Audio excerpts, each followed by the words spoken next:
બધી સમસ્યાઓથી છુટકારો મેળવવા માટે કરો મીઠાના 17 ઉપાયો। 1. મીઠું કાચ કે પ્લાસ્ટિકના પાત્રમાં સંગ્રહિત કરવું જોઈએ। લોખંડ કે સ્ટીલના પાત્રમાં મીઠું સંગ્રહિત કરવાથી ગ્રહ દોષ થઈ શકે છે। 2. પૂર્વ દિશામાં મીઠું રાખવું શુભ માનવામાં આવે છે। 3.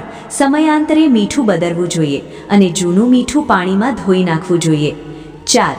રસોડામાં મીઠાનું બોક્સ ક્યારેય ખાલી ન હોવું જોઈએ। 5. બીજાના ઘરેથી મીઠું ન માંગવું જોઈએ। 6.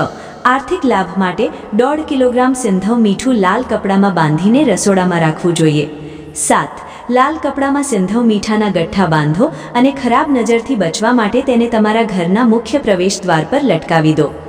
8.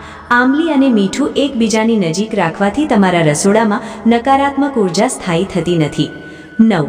રોગોથી બચવા માટે દર્દીના પલંગ પાસે કાચની બોટલમાં મીઠું ભરેલી રાખો। 10. આર્થિક લાભ માટે ઘરની ઉત્તર પૂર્વ દિશામાં કાચના બાઉલમાં પાણીમાં ઓગળેલું મીઠું રાખો। 11.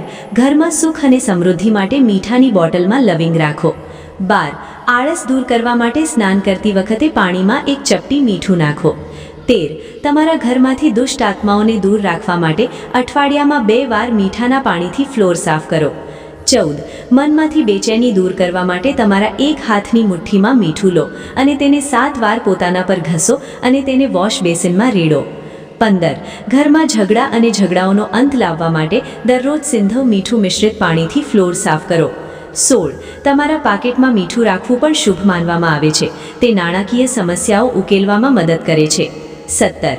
તમારા ઘરના મુખ્ય પ્રવેશદ્વાર પર મીઠાની પોટલી બાંધવાથી નકારાત્મક ઉર્જા પ્રવેશથી અટકે છે અને સમૃદ્ધિ આવે છે। રાધે રાધેનો જાપ અવશ્ય કરો।